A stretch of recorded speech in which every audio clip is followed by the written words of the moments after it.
Vamos descobrir como identificar a percolação reológica a partir de um gráfico cone e placa no EMA, tá? Então, o que a gente vai fazer? Aqui, a gente tem vários gráficos, 6 tipos diferentes, para identificar se teve percolação ou não. Vamos tentar mostrar cada um deles para vocês, tá? O primeiro deles, que a gente vai ver agora, é módulo de armazenamento versus frequência angular. A mesma forma de plotar ele, a gente plota o de módulo de perda e esse outro daqui, que é viscosidade complexa versus frequência angular, tá? A inclinação na região de baixa frequência angular, ela tem que estar próxima de zero, tá? Aí, o que a gente faz? Vamos pegar os dados aqui. Por exemplo, esse aqui eu já tinha colocado, né? O dado que você vai pegar primeiro, frequência angular e módulo de armazenamento, tá? Ó, 628 e 80 mil aqui, tá? Ele tá aqui, aí você plota, tá? Lógicos normalmente são em escala logarítmica, então você tem que deixar as duas, né? No caso, tanto o eixo y quanto o eixo x. E a gente coloca esse modo aqui de pontos. Aí você coloca aqui, tá? A inclinação em baixa frequência angular que eu me refiro é essa daqui, tá? Deixa eu ajeitar isso aqui. Ok. Nesses dois pontos daqui é a baixa frequência angular que eu estou falando. Então, como é que eu faço? Para deixar o negócio mais preciso e não apenas falando se teve ou não, eu preciso de valores, né? Então, o que é que eu tenho que fazer? É vir aqui, ó, identificar quais os meus pontos, né? No caso, ponto 26 e 27 são os que eu quero. Então, eu tenho que restringir esses pontos daqui. Primeira coisa, a partir do 26, aí eu coloco para calcular a inclinação da reta nessa região daqui, da mesma forma do módulo elástico. Então, a gente vai fazer fitting, linear fit, open dialog, tá?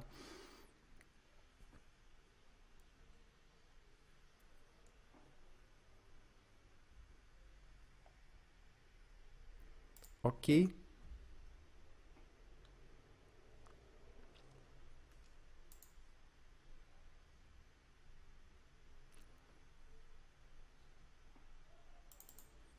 Aí, se você observar aqui, olha, o valor de inclinação é próximo de 1.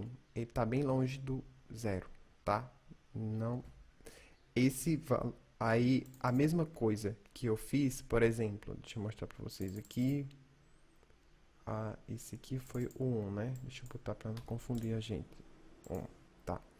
Mesma coisa que eu fiz, frequência angular com módulo de armazenamento, você faz com o módulo de perda e calcula a inclinação. É exatamente da mesma forma.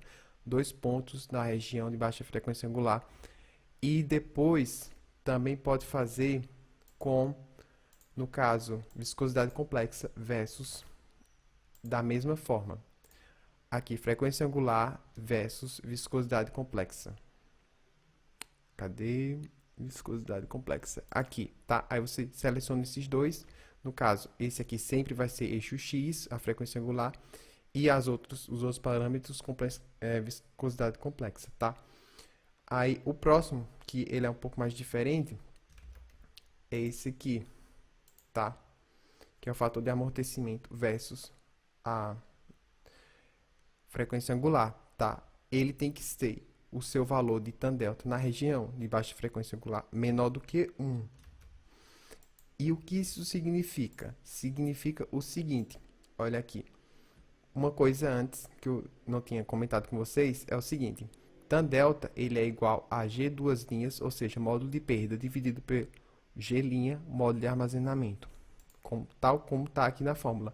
Eu peguei os dois valores lá, aqui, ó, módulo de armazenamento, módulo de perda, copiei as colunas aqui, tá? E fiz a continha Aqui, é bem simples, né? Coluna A dividido por coluna B, que vai ser igual ao meu tan delta. Nesse caso aqui, esse aqui vai ser a frequência angular e esse aqui vai ser o tan delta, tá? Aí você seleciona esses dois aqui, plota, vai dar algo assim, sempre dá, nunca dá do jeito que a pessoa quer.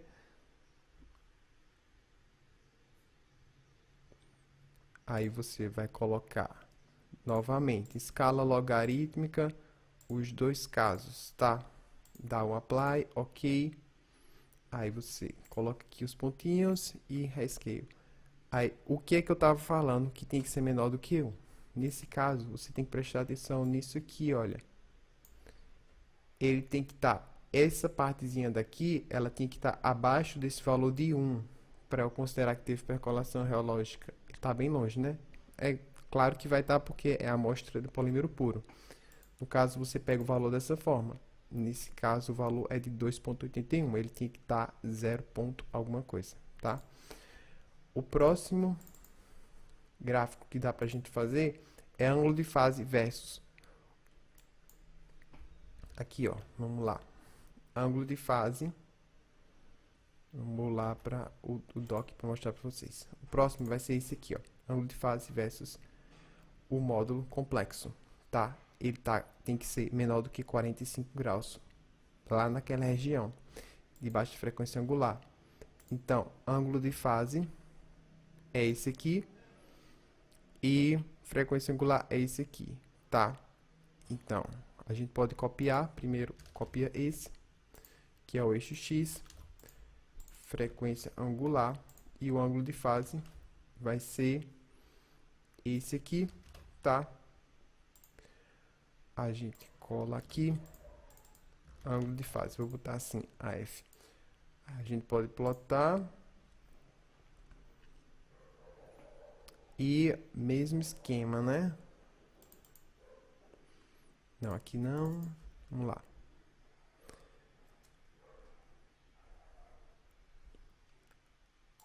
Mudar a escala, né?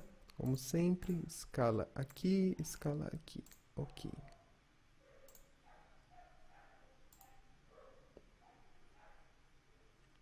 Nesse caso, a gente não precisava ter mudado a escala. No caso, eu acabei de me lembrar, né? A horizontal a gente pode deixar linear mesmo, não tem problema, tá? Bem longe. Cadê? Tá. O ângulo de fase dele é nessa faixa. Ele tinha que estar, por exemplo, aqui, olha, abaixo de 45. Essa regiãozinha daqui tinha que estar aqui. Ele está agora em 70,4, tá? Aqui, ó, o tempo de relaxação versus o ômega, que é a frequência angular, a gente usa essa fórmula daqui. Então, se a gente vai usar essa fórmula, o que que a gente faz? Vamos colocar aqui as duas janelas, tá? Aí, a gente vai pegar primeiro o valor do módulo de armazenamento, que é o módulo de armazenamento aqui, tá? Então, copia ele, aí vamos colar ele aqui, tá? Esse aqui é a viscosidade complexa, cadê ela lá? Ver aqui,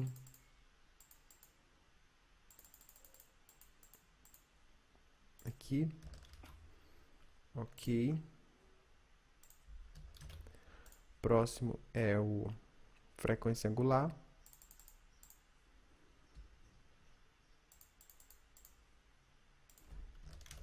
Tá. Ok. Aqui eu já posso aplicar a minha fórmula. Vai ser a coluna primeira, né? G' dividido por parêntese. Aí eu vou colocar viscosidade complexa, que multiplica, no caso, a coluna C, frequência angular, ao quadrado, tá? Eu posso colocar aqui ao quadrado, tá? Aqui o parênteses já tá. Eu posso dar apply, ok. Depois é só fazer o seguinte. Vou colar aqui para plotar. Coluna X vai ser esse aqui, frequência angular. Minha coluna Y vai ser essa aqui, tá? A gente copia aqui, cola aqui, tá? Depois é só plotar.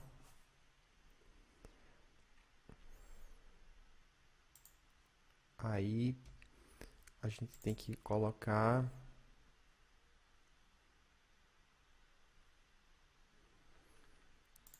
mudar a escala, né? Colocar logarítmico aqui e aqui também.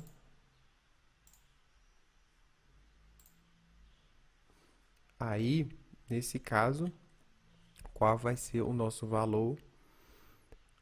Eu pego sempre na mesma região, essa aqui final. Então, nesse meu caso, o valor vai ser 3,34 segundos. Então, quando eu estiver comparando, eu vou comparar, por exemplo, esse aqui é a matriz de EMA. Aí eu vou ver se o tempo de relaxação das cadeias poliméricas ele foi bem maior, no caso, quando eu adicionar alguma carga dentro dessa matriz. Então, se ele foi, por exemplo, 3,34 aqui, aí o outro já foi 15, eu não sei, é um valor bem diferente, aí é um indício de que teve percolação reológica, entendeu? Você sempre compara com a matriz pura. Sempre lembra desse resuminho que eu fiz aqui, que eu acho que está bem didático, para vocês entenderem. Não, eu quero explorar percolação reológica. Esses 6 gráficos daqui, ó, são os principais que eu observei os artigos. Todo mundo está fazendo, tá?